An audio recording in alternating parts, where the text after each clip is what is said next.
सदरील घटनेचं तुम्ही निषेध व्यक्त करत आहे, मुक्त आंदोलन पुकारलेलं आहे, इकडे विरोधक आरोपही करतात, काय तुमची भूमिका? मालवणची जी दुर्घटना जी झालेली आहे, दुर्दैवी घटना जी झालेली आहे, आज राष्ट्रवादी काँग्रेसतर्फे मुक्त आंदोलन त्या ठिकाणी आम्ही क्रांती चौक इथे करत आहोत। आमची एकच मागणी आहे की जो कोणी ज्या संदर्भात जबाबदार व्यक्ती असेल, ठेकेदार असेल, अधिकारी असेल किंवा राजकीय नेता असेल, अशावर कठोर कारवाई त्या ठिकाणी करण्यात यावी। तसेच त्या ठिकाणी लवकरात लवकर त्या पुतळ्याचं काम सुरू करून आणि लवकरात लवकर चांगल्या दर्जाचं त्या ठिकाणी काम व्हायला पाहिजे आणि 1000 वर्षे टिकले पाहिजे असं पुतळा त्या ठिकाणी उभारले गेले पाहिजे। अशा मागणीसाठी आज आम्ही या इथे मुक्त आंदोलन करत आहोत। मात्र राज्यभरामध्ये पाहत असाल विरोधक जे आहेत ते सुद्धा आंदोलन करत आहेत आणि विशेष म्हणजे सरकारवर उपमुख्यमंत्र्यांवर आरोप करतात, राजीनाम्याची मागणी करतायत। तुम्हाला कितपत योग्य वाटतं? कितपत योग्य नाही। जे कोणी याला जबाबदार आहेत त्याच्यावर ऑलरेडी अजितदादा पवार यांनी सांगितलेच आहे, त्यांच्यावर कठोरात कठोर कारवाई करण्यात येईल। त्यामुळे त्या विरोधकाच्या आरोपाला काही नाही।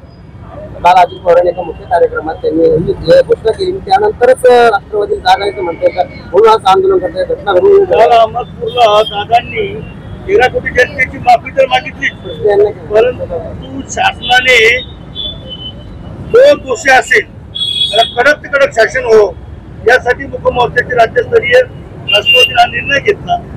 त्यासाठी निषेध नोंदवतो। छत्रपती शिवाजी महाराज यांच्या पुतळ्याचं जे काही पुतळा कोसळला त्याचा निषेध म्हणून छत्रपती संभाजीनगर शहर आणि जिल्ह्यामध्ये सगळ्या ठिकाणी त्याचा निषेध, तीव्र निषेध या ठिकाणी आम्ही करीत आहोत।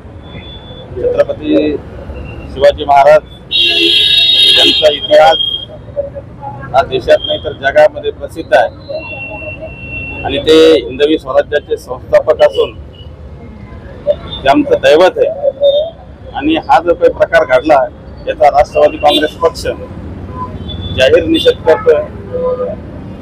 कालच माननीय अजितदादा पवार यांनी या संदर्भामध्ये जे कोणी आरोपी असतील त्या आरोपीवरती कडक शासन व्हावं अशा प्रकारचे निर्देश दिलेले आणि हा जो निषेधाचा कार्यक्रम ठेवण्यात आलेला आहे महाराष्ट्रभर, विरोधकांनी सुद्धा याचं राजकारण करू नये। छत्रपती शिवाजी महाराज हे महाराष्ट्राचे नाही, देशाचे नाही, तर त्यांचा इतिहास संपूर्ण जगासमोर आलेला आहे आणि म्हणून ते दैवत आहे। या दैवताच्या संदर्भामध्ये कोणत्याही प्रकारचं राजकारण घडू नये अशा प्रकारचं अजितदादांनी कालच या ठिकाणी आव्हान केलेलं आहे, तरी त्याला प्रत्येकाने साथ दिलं।